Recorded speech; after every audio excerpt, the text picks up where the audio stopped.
Hello everyone and welcome back to my Bold and Beautiful 29 YouTube channel. I hope you guys are having a wonderful day. Before we start, please hit the subscribe button and give this video a thumbs up.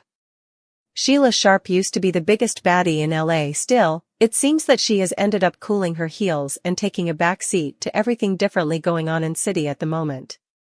Actually, Sheila is much more intriguing than evil Carter Walton and demanding Steffi Forrester. When will Sheila get to come out and play? Sheila hasn't been seen since Halloween. Commodity is going on. The business is picking up around Il Giardino because poor Deacon Sharp has freak swamped recently. So where is the Mrs. Why is Sheila not around taking up for Hope as Steffi has been railroading her? Suckers allowed. That Sheila would renew her attempts to get close to John Finnegan and the kiddies by now. Still, Sheila seems to be on her stylish jest. Rather. Has Sheila's taken a trip that someone has forgot to mention? Could Sheila be headed to Genoa City to check on her granddaughter now that her mama is dead?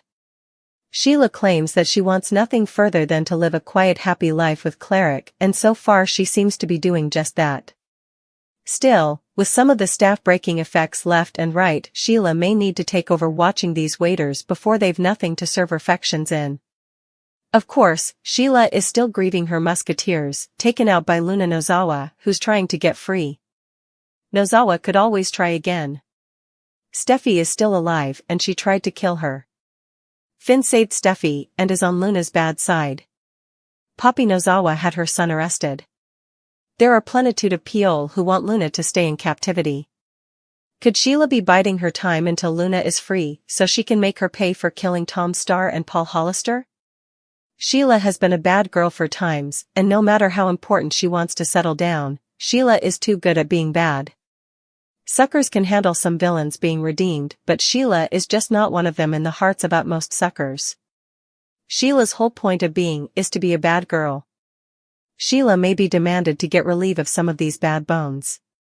While Sheila is doing her knitting or whatever she has been over to, hopefully she's coming up with some new schemes because she's so much more instigative to watch than Looney Luna or Electra Forrester's snooper. Maybe Sheila can play the idol and save Electra from Remy Price. Wouldn't the Forresters just love that? Sheila Carter Sharp has been missing recently. Indeed, Deacon Sharp mentioned that he was really understaffed and Sheila wasn't around. It seems Sheila has been MIA a lot recently. With Remy Price's cyberstalking setup looking veritably analogous to Sheila's during the Shin engagement, could there be a connection? B&B spoilers reveal that Sheila hasn't been around recently.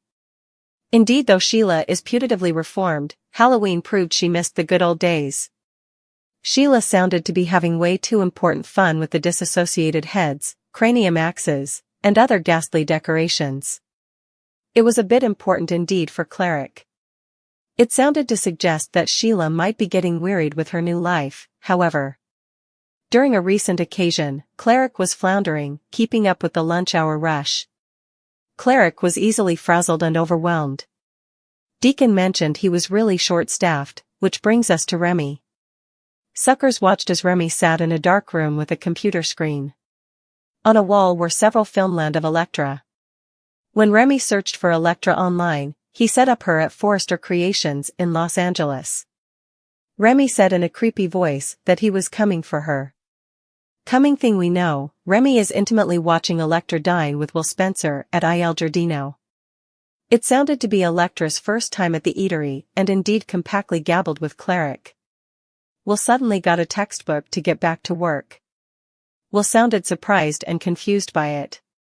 Right after Will took off, Remy crawled over to Electra's table. Coexistence?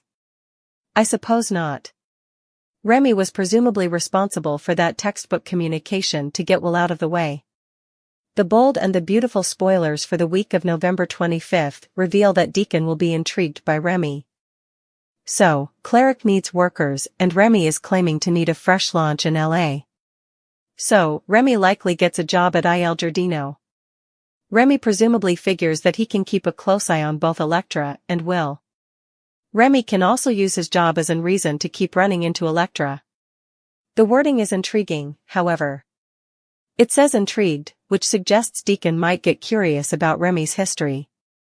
Perhaps what Remy says and what Deacon finds out through a background check are different. Maybe Deacon catches Remy glaring at Will and Electra. It'll be intriguing to see what Sheila thinks of Remy if he does get a job at Deacon's eatery. Cleric is so frazzled he might dismiss any enterprises and just be thankful for the help. While Sheila is reformed, there was just commodity so familiar about Remy's cyberstalking setup. It looked eerily analogous to Sheila's cyberstalking setup during John Finnegan and Steffi Forrester Finnegan's engagement plot. Could Sheila be MIA because she's intimately helping Remy stalk Electra?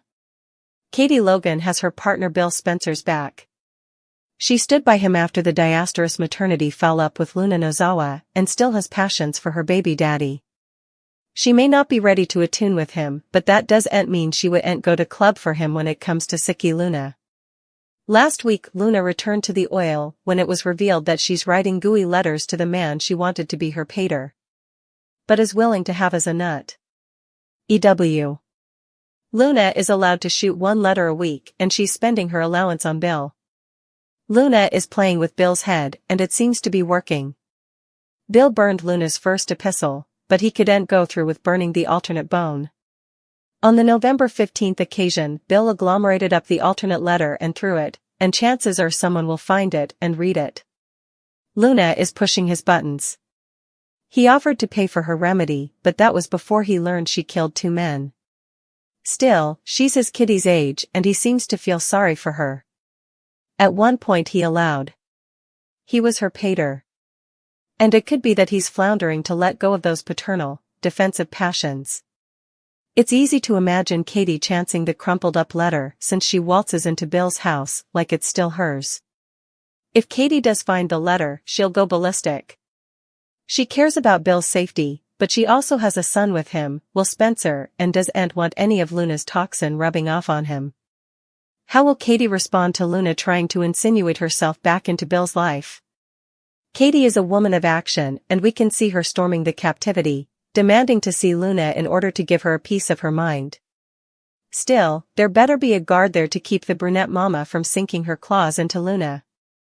If Katie does defy Luna. Ironically, such a battle could serve to make Luna indeed more determined to rebuild a connection with Bill. Actually, what differently does she have to do with her time other than drop captivity bottoms and peel potatoes?